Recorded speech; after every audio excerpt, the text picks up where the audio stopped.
Point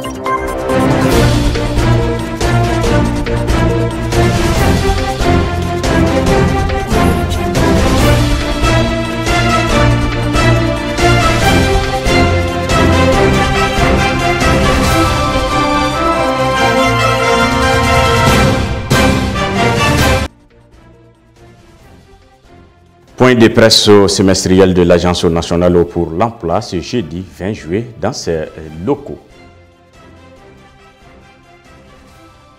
Pour une meilleure gestion des ordures, un nouveau dépôt de transit est en chantier à Médina Croix. Il sera opérationnel le 30 août prochain.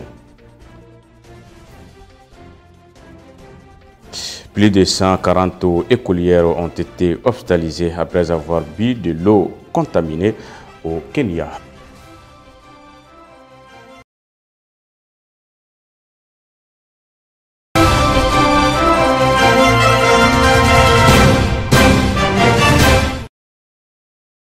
L'Agence nationale pour l'emploi ANP a tenu ce jeudi 20 juillet 2023 son traditionnel point de presse semestriel dans sa direction au quartier de Fleuve de Bamako. L'objectif général de ce 14e point de presse de l'ANP est d'informer les acteurs du marché du travail et de façon générale la population sur le niveau d'exécution du programme de travail annuel PTA 2023 de l'ANP et les différentes réalisations en termes de création et de promotion d'emploi par l'ANP. Suivant l'intervention du directeur général de l'ANP, M. Ibrahimo Ako Nok. Dans le cadre de la mise en œuvre des activités du plan de travail annuel 2023, premier semestre, donc de janvier au 30 juin 2023, et conformément à la mise en œuvre de la politique nationale de l'emploi, la contribution à la politique nationale de l'emploi, mais aussi notre plan de communication et du plan de travail annuel 2023, nous enregistrons des résultats probants, satisfaisants, pour lesquels je félicite l'ensemble des agents de l'Agence nationale pour l'emploi. Il s'agit de 72% de réalisation réalisées en cours de réalisation de l'ensemble de nos activités et 372 placements effectués en termes d'emploi salarié, et également l'ensemble des activités d'appui à l'économie sociale et solidaire ont généré 1008 emplois globalement sur l'ensemble du territoire national. L'appui à l'emploi rural, le renforcement des capacités organisationnelles des associations des femmes, des jeunes sur les différents secteurs de l'économie, transformation agroalimentaire, fabrique des savons locales, les petites unités industrielles, l'accès à l'eau potable, etc. Toutes ces activités ont généré 1008 emplois sur l'ensemble du territoire national pour les 372 emplois salariés en termes de placement formel au niveau de la mise en relation entre offre et demande d'emploi et les placements définitifs.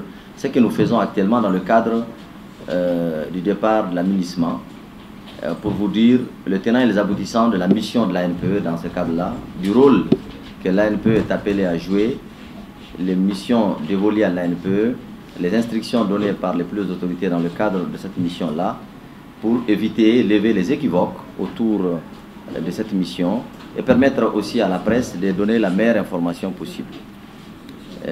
Il s'agit surtout, comme vous l'avez remarqué, depuis la décision prise par la hiérarchie administrative, donc au plus haut niveau, nous avions fait, sur instruction du département de tutelle, donc en charge de l'emploi, un communiqué invitant l'ensemble des personnes physiques et morales, contractuelles comme journaliers, mais aussi personnes morales ayant des contrats avec l'aménagement et dont les emplois seraient liés aussi à la prestation servie à l'aménagement, de s'inscrire auprès de nos directions régionales sur tous les sites où l'aménagement est présent, de s'inscrire dans le registre qu'on appelle notre registre de déclaration, en donnant à la fois les informations sur l'emploi concerné, la personne elle-même, physique et morale, la durée du contrat, et également les options d'insertion.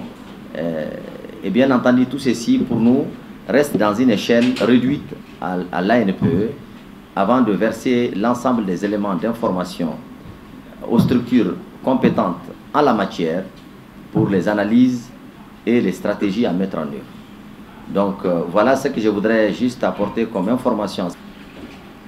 Donc je suis vraiment satisfait et encourage l'ensemble du personnel et leur demander de persévérer dans la dynamique pour le deuxième semestre. Un nouveau dépôt de transit d'ordures sera opérationnel le 30 août prochain à Médina Croix. Le site bâti sur 2800 mètres carrés pour un coût global de 356 millions de francs CFA est financé par l'Agence nationale d'investissement des collectivités territoriales. Les autorités ont effectué une visite sur le chantier bientôt à terme pour constater son évolution. Aïssata Maïga.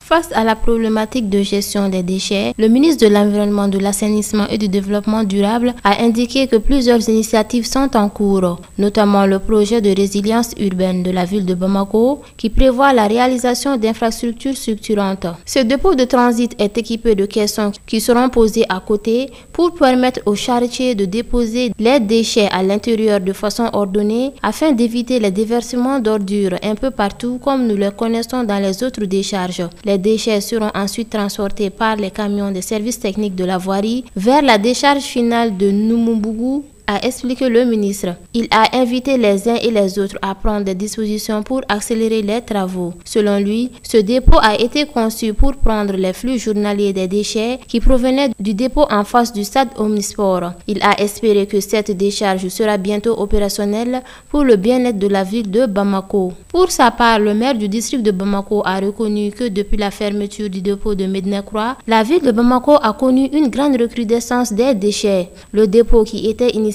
en face du stade Omnisport a causé beaucoup de soucis aux riverains. C'est pourquoi nous sommes là aujourd'hui pour voir dans quelle mesure ce dépôt peut soulager les populations des communes 2 et 3, a expliqué M. Adama Sangaré. L'aménagement de ce dépôt nécessite forcément des désagréments pour ceux qui sont installés aux abords, dans les kiosques, les garages automobiles et les magasins. Selon les constats des autorités sur place, ces installations doivent être démolies pour faciliter le transport des déchets. Face à cette situation, le maire du district de Bamako a assuré que des dispositions ont été prises.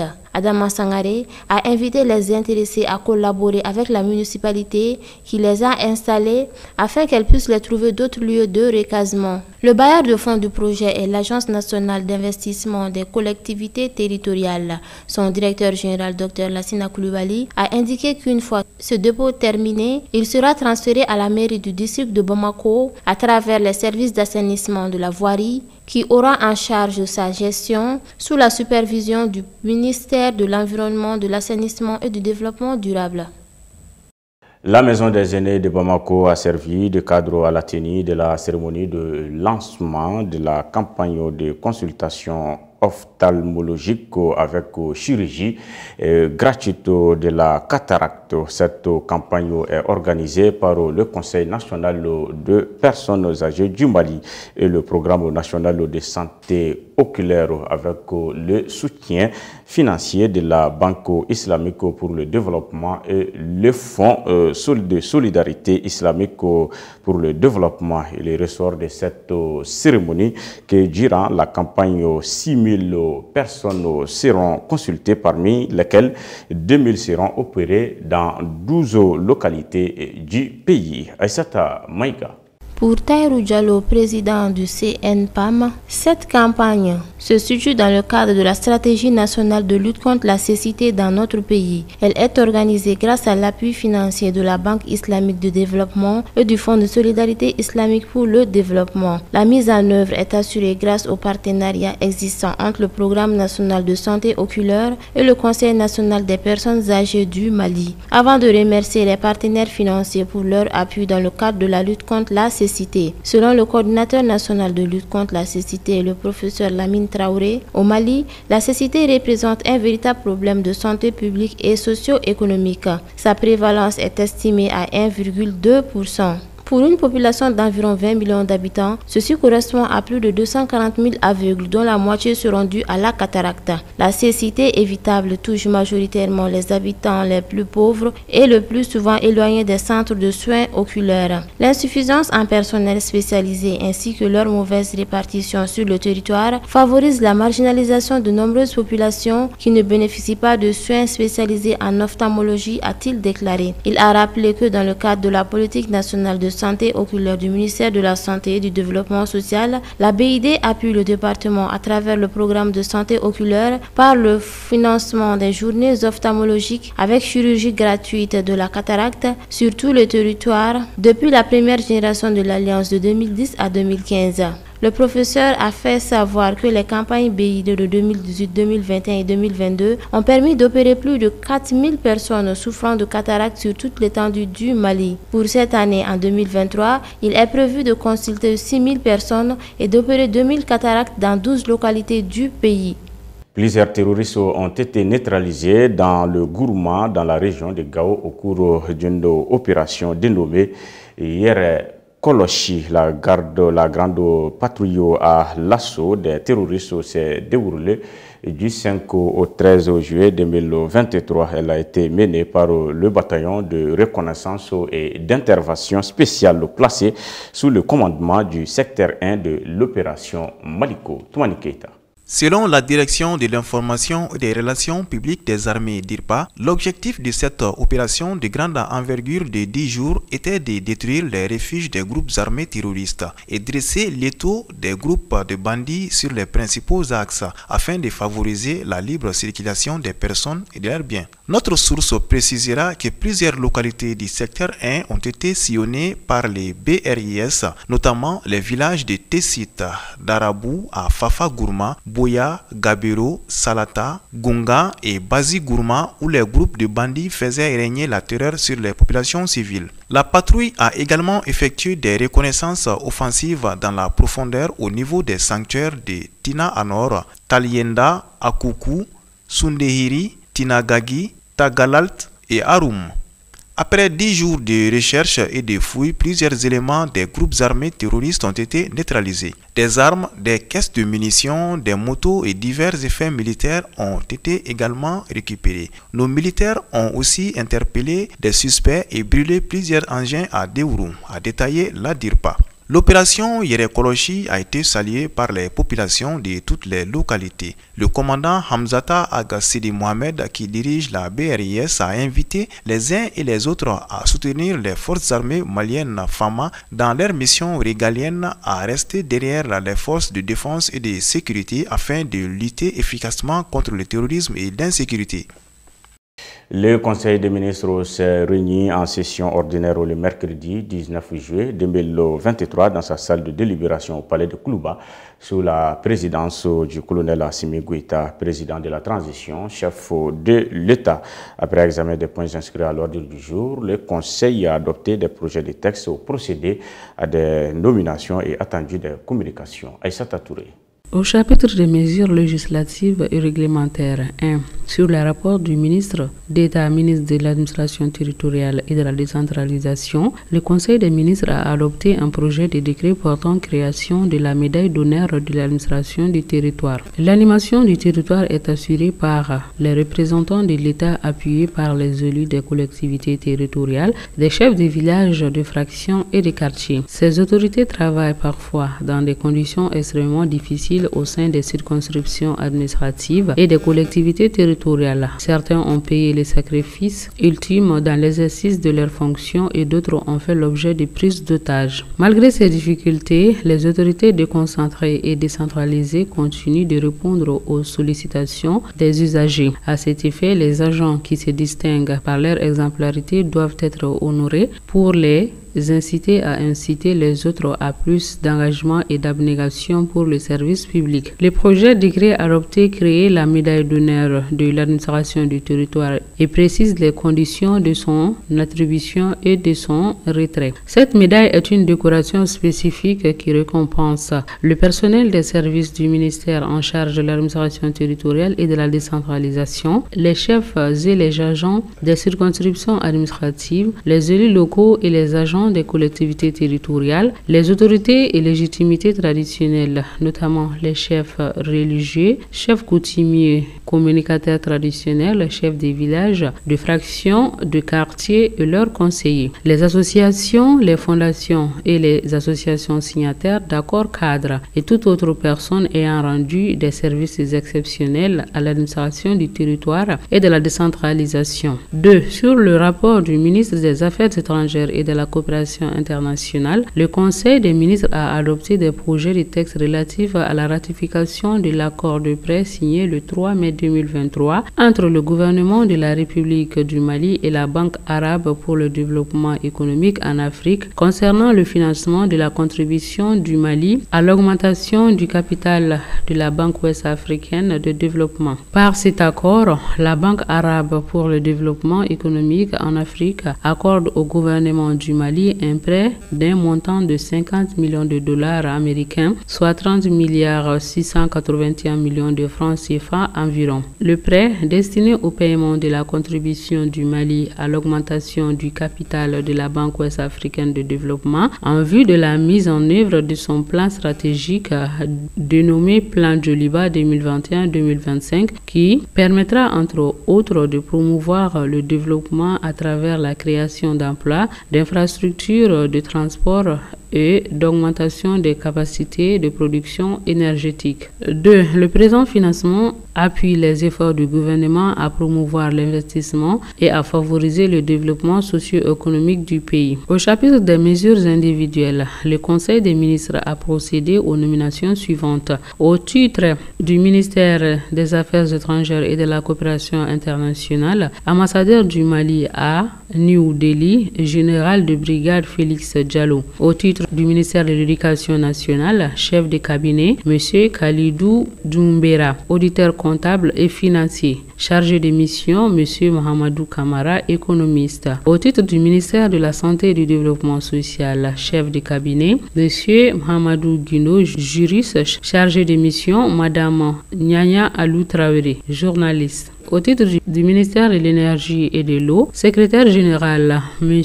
Djouro Bokoum, ingénieur de l'industrie et des mines, chef de cabinet, M. Modibo Sissé, expert en gestion et audit. Au chapitre des communications, le ministre de l'Artisanat, de la Culture, de l'Industrie hôtelière et du Tourisme a informé le Conseil des ministres du déroulement de la biennale artistique et culturelle du Mali, édition 2023. La biennale artistique et culturelle édition 2023 s'est tenue à Mopti du 6 au 16 juillet 2023. La cérémonie, qui constituait un véritable défi pour tous les Maliens, a été organisée en l'espace de 3 mois au lieu de 2 ans habituellement. Elle s'est tenue à la demande des populations et s'inscrit dans le cadre de la mise en œuvre des recommandations des Assises nationales de la refondation. 3. Le défi un enjeu du taille a été relevé avec succès par les forces de défense et de sécurité et les populations de Mopti qui ont été chaleureusement félicitées par les autorités de la transition. Les cérémonies d'ouverture et de clôture placées sous la présidence de son Excellence le colonel Assimi Goïta, président de la transition, chef de l'État, ont été présidées par le premier ministre chef de gouvernement Choguel Koukala Maïga. Les cérémonies ont été marquées par la présence des membres du gouvernement,